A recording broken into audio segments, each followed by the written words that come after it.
Okay, this is day 10 of the 21-day speaking challenge. Going to do something a little bit different. Going to go uh, off track a little bit. Going to try something uh, to share my screen. Let's see how this works. But let's do a little review and uh, basically go through the vocal foundations again. So we talk about rate, how fast we speak, volume, how loud, how soft, pitch and melody, how our words kind of flow, tonality, how do we sound, and then as we pause naturally. So those are the key vocal foundations. Some of the vocal archetypes that we tend to speak are one, the motivator. That kind of answers the why.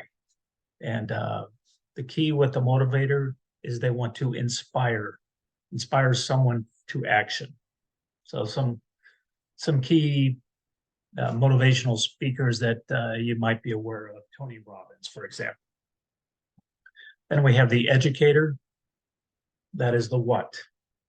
Generally, an educator will be very calm with their hands and their body language so that you can focus on what they're trying to inform you of. So think of university lecturer or a teacher. The next one archetype is coach. So think of how you're going to do something. Coaches always point and are very loud and boisterous. All right. One of the thoughts that you can think of is a football coach. Then the next archetype is a friend. So very connection oriented. Think of speaking with your best friend during friend conversations. Filler words and non-filler words are acceptable. So the next piece, get into a little bit, is storytelling. There are three critical pieces to storytelling. One is the incident, so the story. When we describe a story, we want to understand the who, the what, the where, and the when. Then we also want to be very visual in our descriptions when we are retelling a story. We want to evoke auditory and possibly smells in our story. We want to bring our characters to life. So as we retell a story and we take on another character, we can change the sound of our voice to match that character. So it brings the story to life a little bit. All right. Then we get to the point. So as we talk about the incident, then we get to the point. The point always sums up the reason I'm telling you this story is because. So there's a point to the story. And then we want to have a link to the story.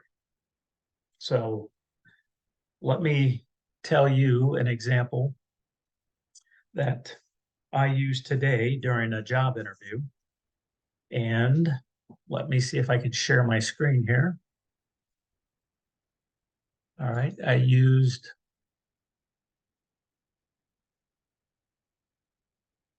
let's see here.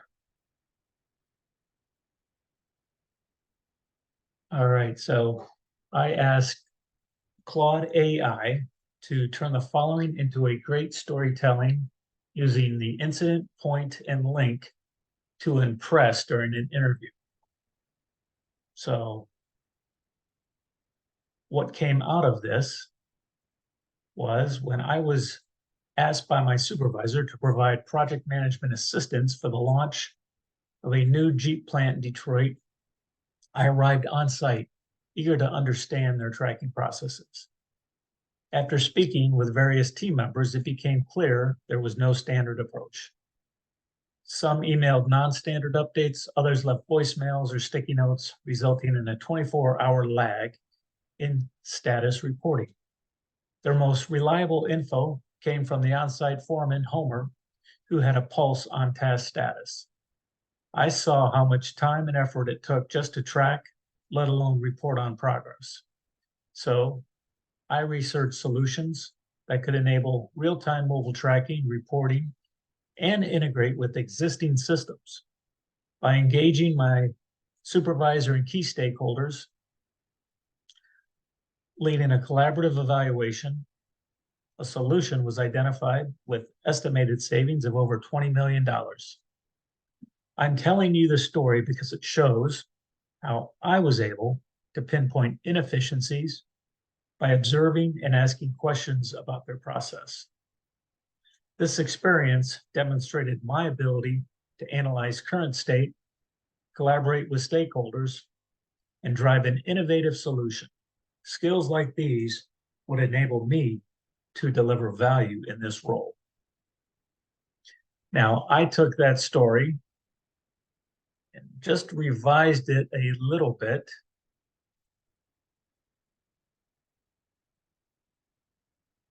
In this manner. Let me see if I can go here. Let's see, it's not this one.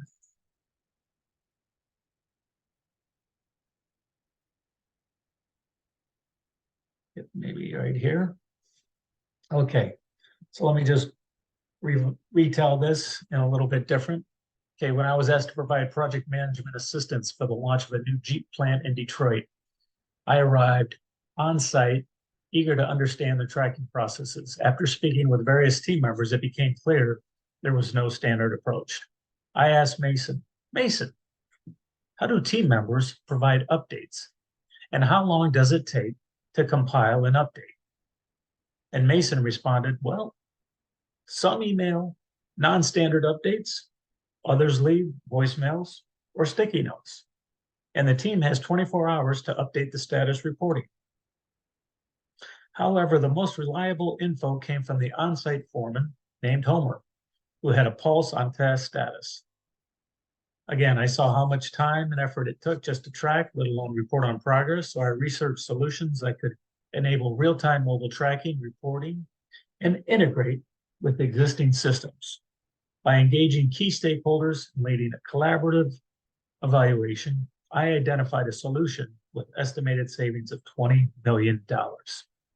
I'm telling you this story because it shows how I was able to pinpoint inefficiencies by observing and asking questions about their processes.